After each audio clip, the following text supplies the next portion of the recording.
things, but he doesn't follow through with the voting pattern.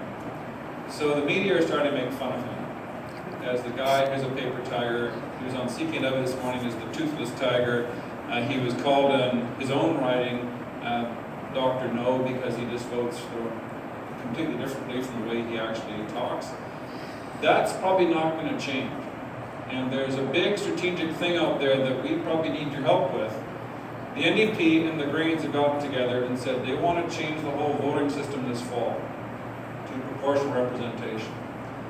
That's the holy grail for the Greens, because they think that they'll get a lot more seats forever if they get proportional representation. The NDP also changed the electoral financing laws, so there are checks given out to political parties now.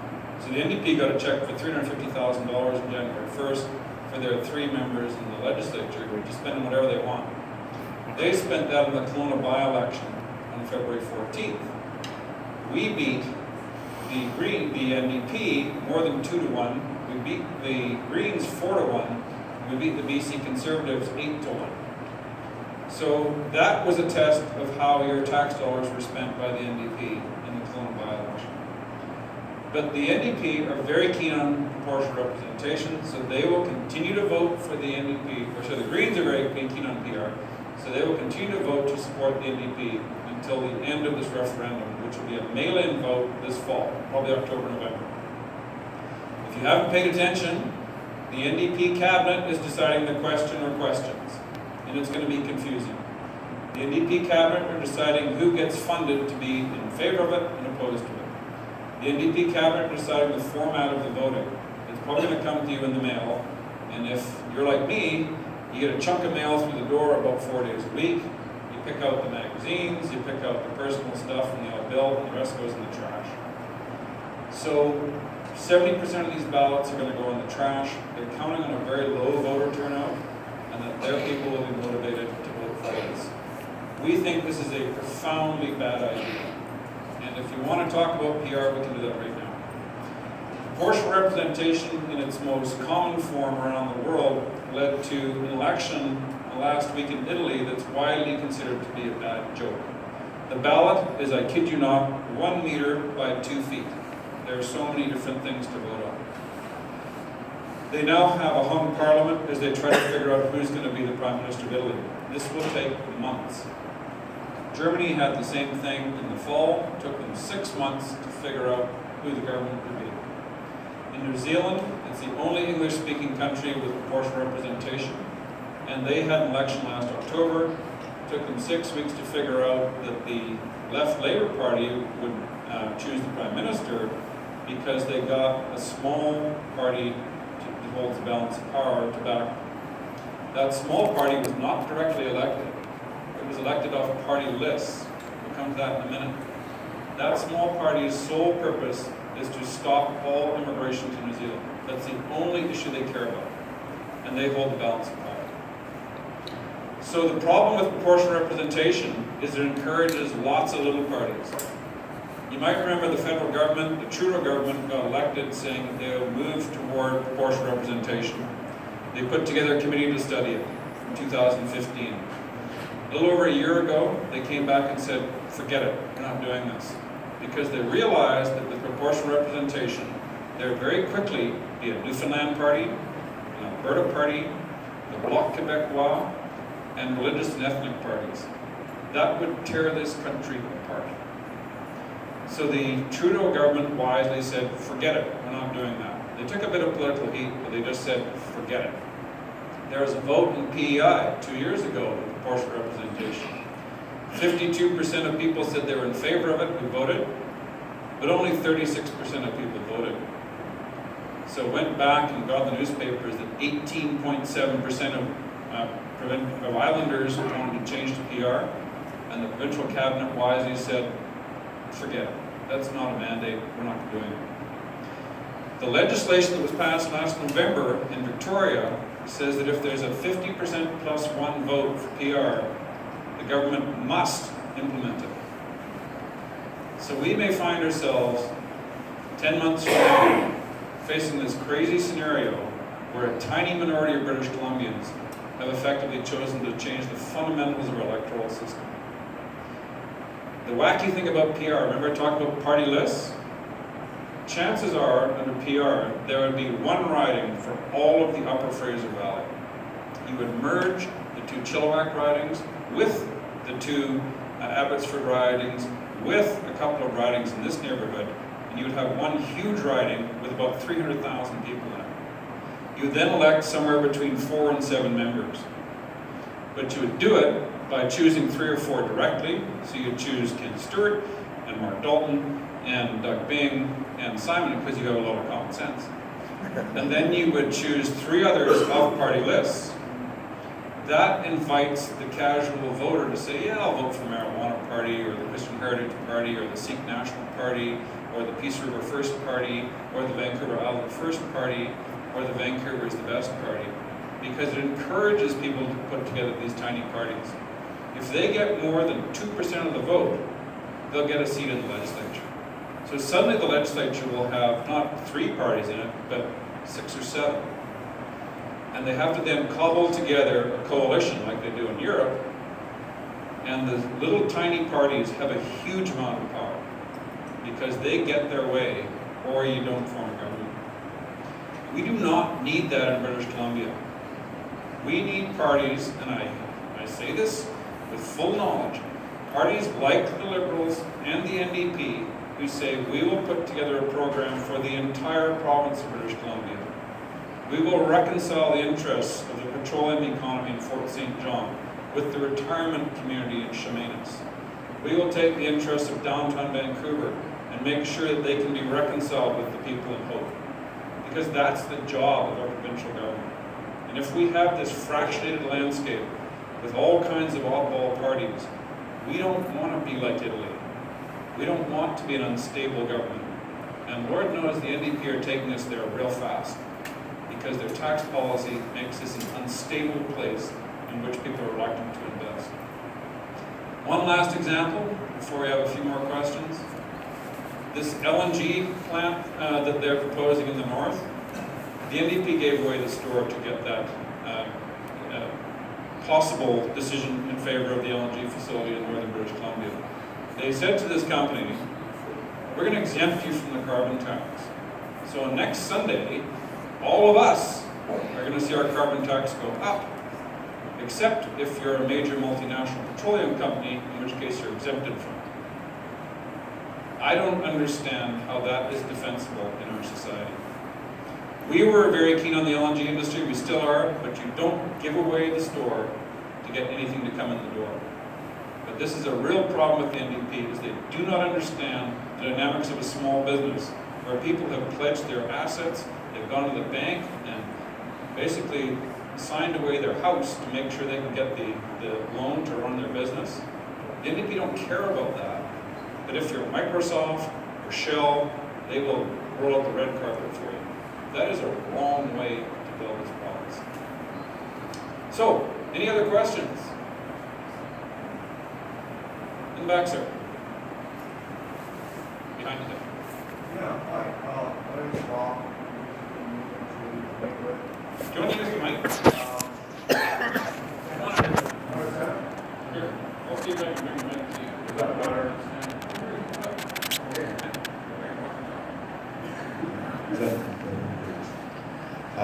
We're new to the province, beautiful, sunny British Columbia.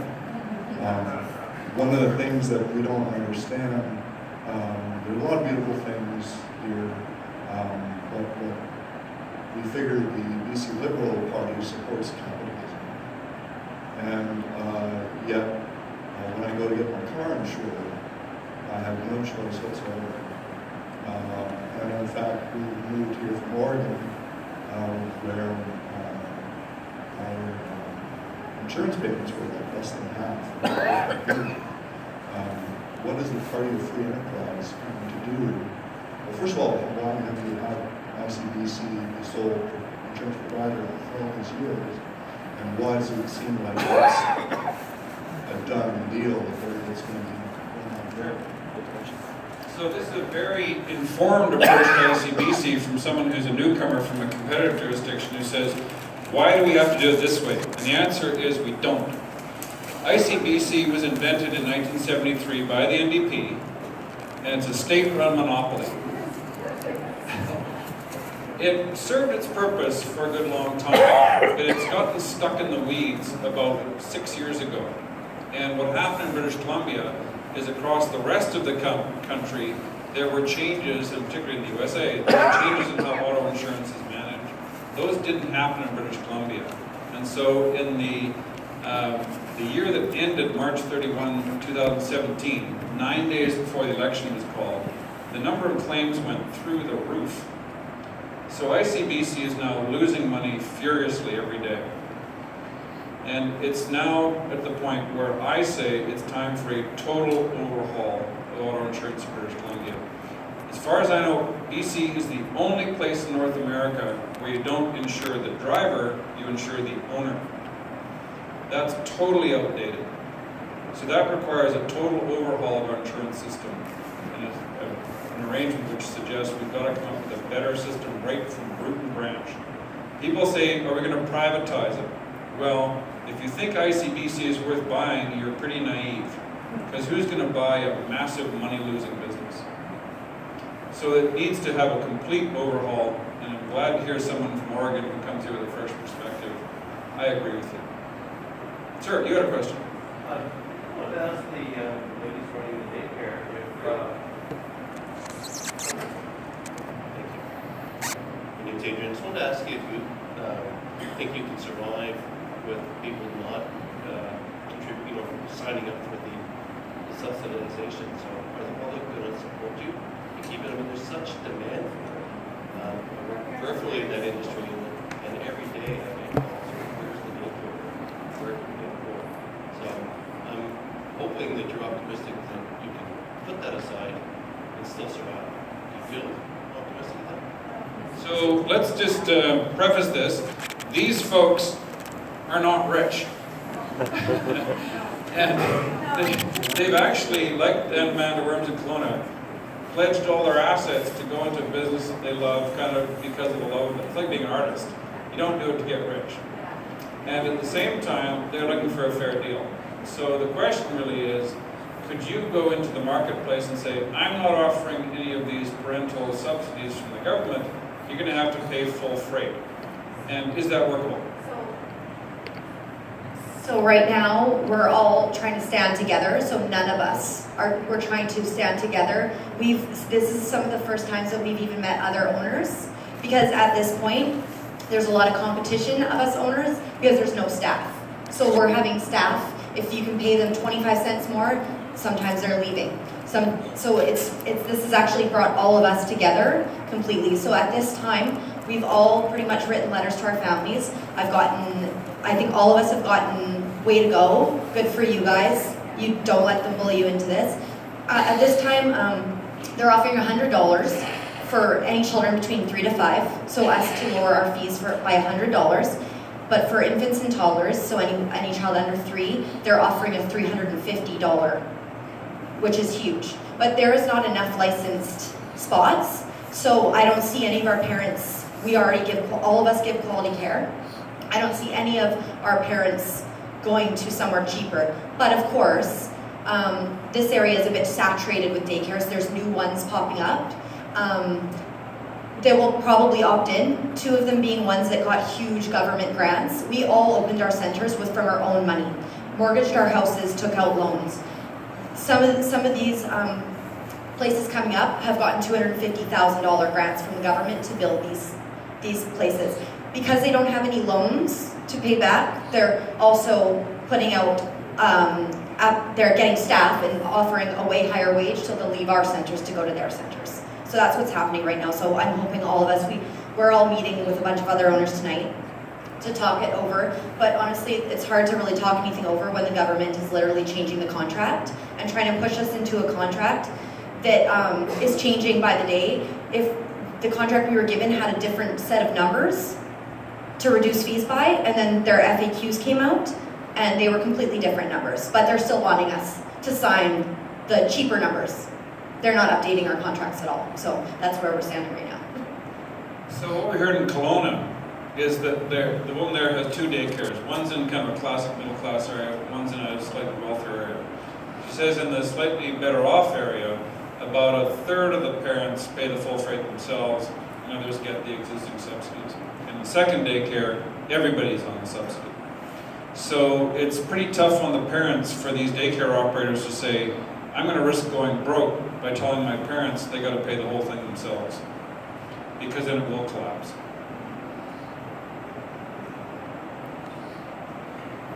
Any other questions? Thoughts, sir?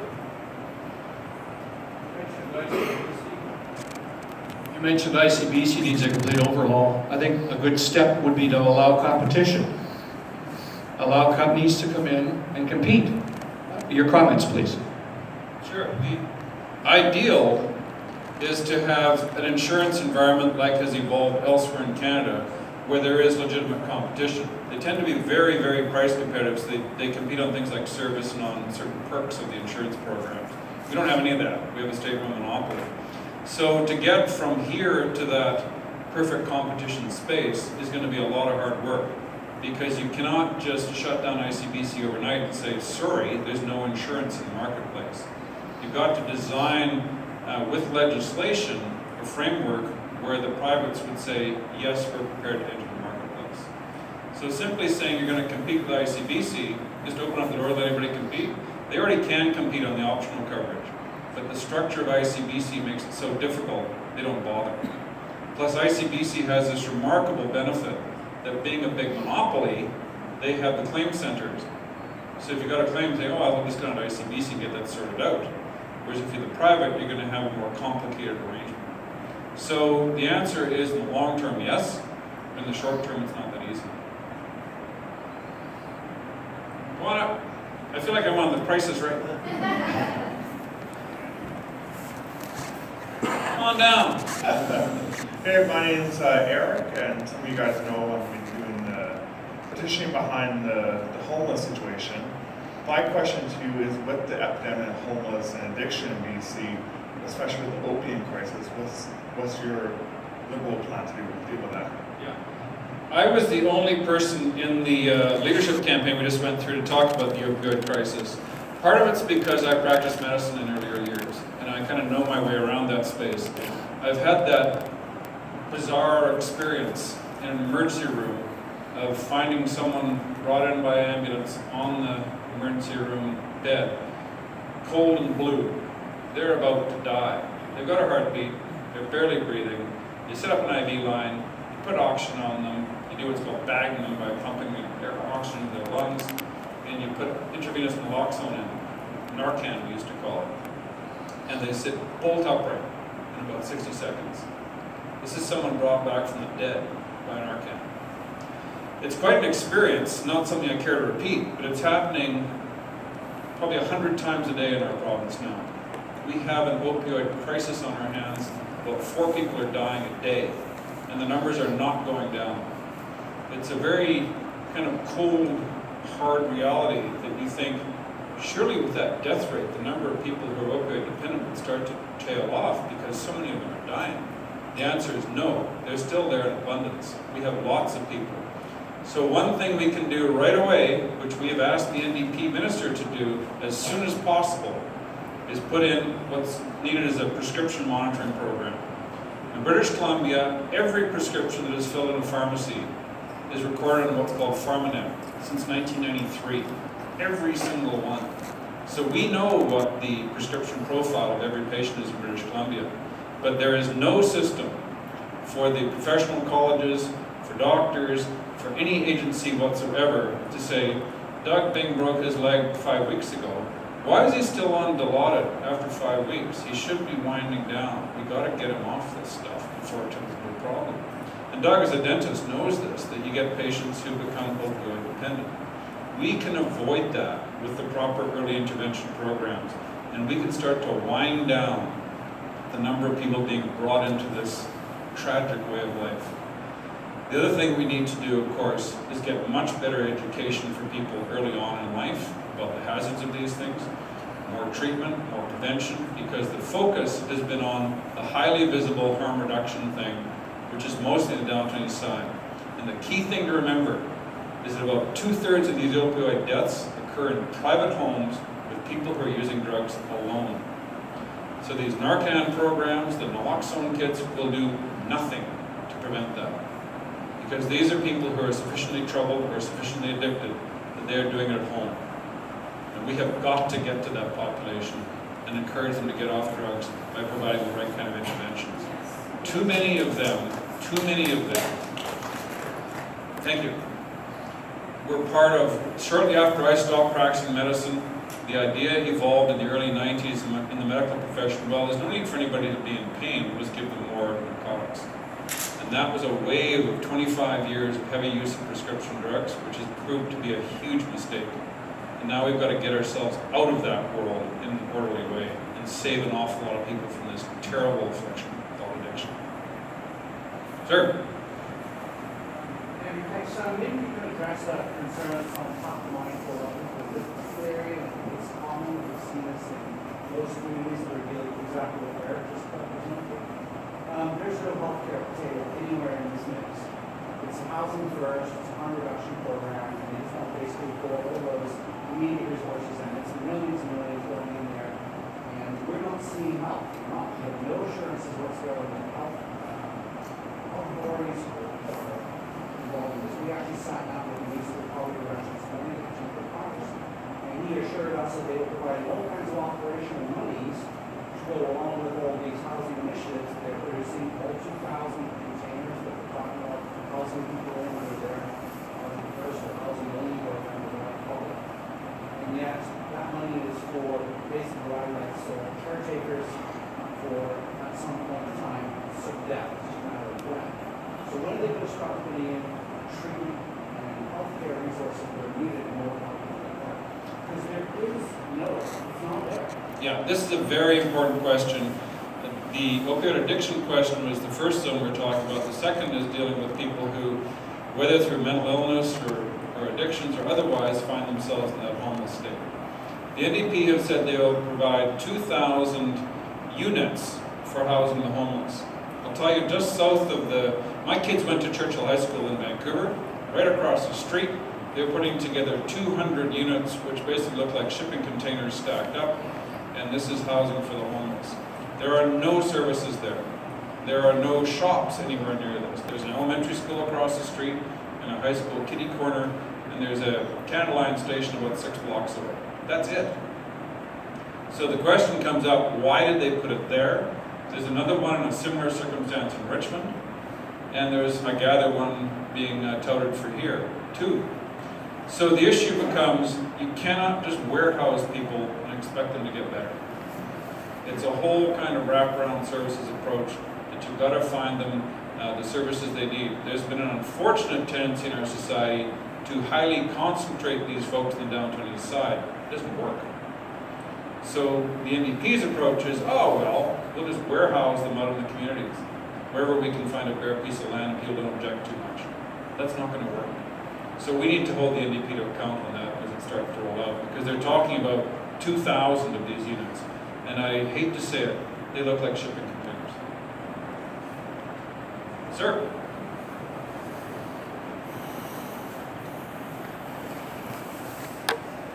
My wife says I talk loud enough like a meeting.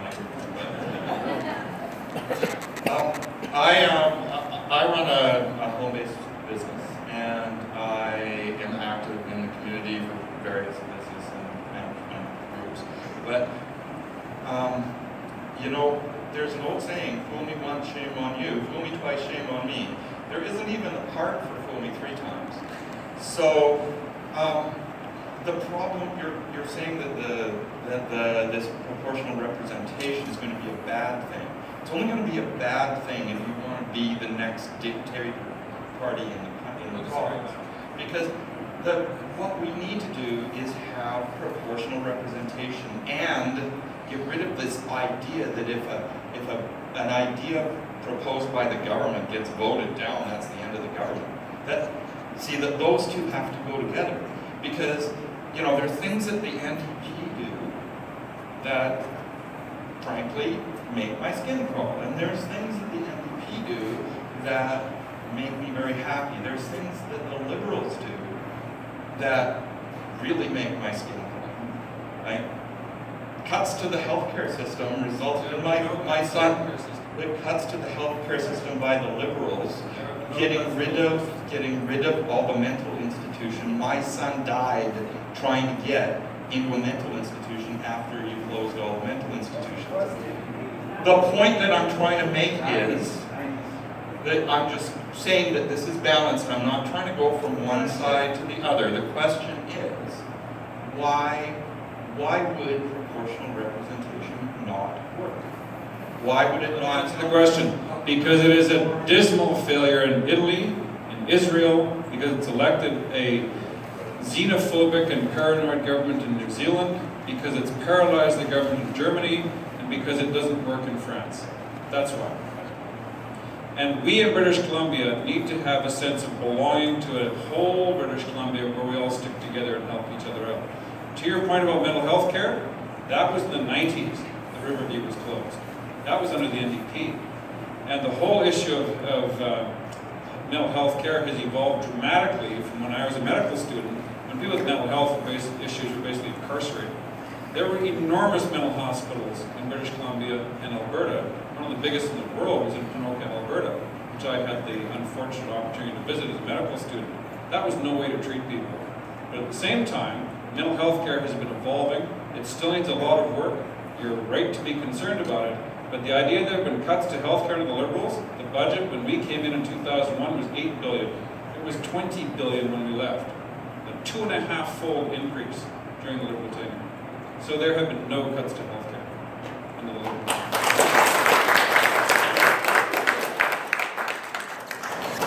So, noting the time, people probably want to get home for dinner, and I want to thank you for your patience. Thank you for coming along. And if there are any other queries, I'm happy to deal with them afterwards, but I want to compliment you for caring about your province. I really want to thank these childcare owner-operators, because they are